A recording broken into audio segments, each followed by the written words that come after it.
Happy Friday, April 23rd. Welcome to the 3 things I learned in SaaS, sports, tech, and live events on a week where live events took center stage. Vivid Seats is going public. We picked up a company. There's some more M&A that's out there, and you're going to see a lot more as we return to normal. Because of that, we're going to go to the Wayback Machine. We're going to talk about our first customer, the first customer we won an RFP, how we did it, what we learned from it, and how maybe that can help those that are coming up behind us. 2008, life wasn't great. The financial crisis hit really hard. We were all hurting. Our investor went under. I'll tell that story another time. And here we are, a staff of 6 to 7 people making no money. Some of them were making $1,500 a month, trying to go out and take customers and find customers in a space that already had incumbents that were successful. We're cold calling, spending 12 to 14 hours a day, 7 days a week. And at some point I cold called Oracle. And I don't know who I talked to in Colorado, and I don't remember anything about it. But a few months later, we got a call back from Oracle saying that they were going to have an RFP and they were going to explore ticket management and some of the ad hoc ticketing that had been going on, some of the purchasing that had been going on out in the field as they were looking to cut some costs in 2008. They sent us the RFP and we find out who's in it. And the incumbents are powerful. TicketOS has the backing of Steamboat at the time, $43 million in funding. Since then, RazorGator went under, TicketOS was sold multiple times, but at the time they were terrifying. Ovation, same thing. They've been sold a few times since, but at the time they had a lot of customers and they were pretty successful. And there were some other major players that were in there. Sports Systems, for example, who had been in business for 20-something years, who we just joined forces with this week. We go to the RFP and somehow we win. And it really kickstarted our business going forward. Oracle's been a customer ever since. More importantly, they've been dear friends. We have watched personally as their family has grown up, and they've watched as ours have grown up, and we keep up with them regularly. So here are the 3 things we learned in winning our first RFP, how we won it, and how it kickstarted our business. With number 1, we were authentic. The number 1 most important thing you can do when you are going in and you're the underdog is to be authentic, to tell the truth. We told them that they're all we've got. But this is our vision. And our vision does align with yours, and it may not align with others. The other companies were bigger, but they hadn't reached scale yet. They weren't big enough to have configurations available. You need 100 plus customers to do that, and they weren't there yet.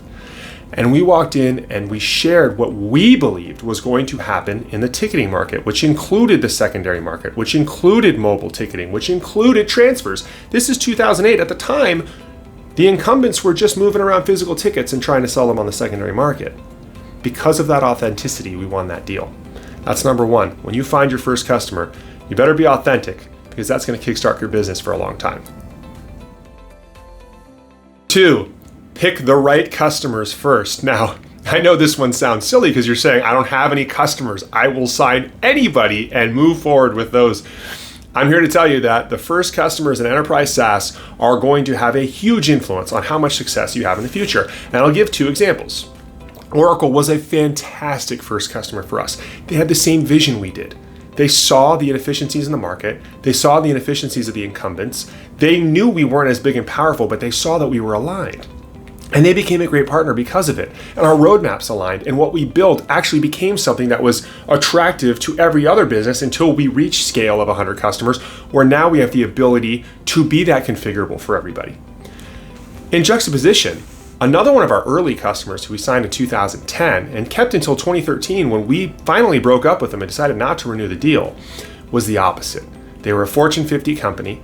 They knew how big they were and how important they should have been to us. Now, we had raised money at this point, so we had some flexibility, but they just destroyed our product roadmap. At least they tried to. Everything they wanted right now. Didn't matter if it made sense for the future. It's how we've done things in the past. It sounds so simple when you're outside of the moment to say, well, of course I wouldn't do business with the second customer and I would with the first. But when you have no money and you're trying to grow a business and you're trying to take on whatever customer you can, that can cloud your vision. I'm here to tell you, pick the right customers first. That's number 2. And number 3, be ready for the haters. Man, do they ramp up their vitriol when that happens.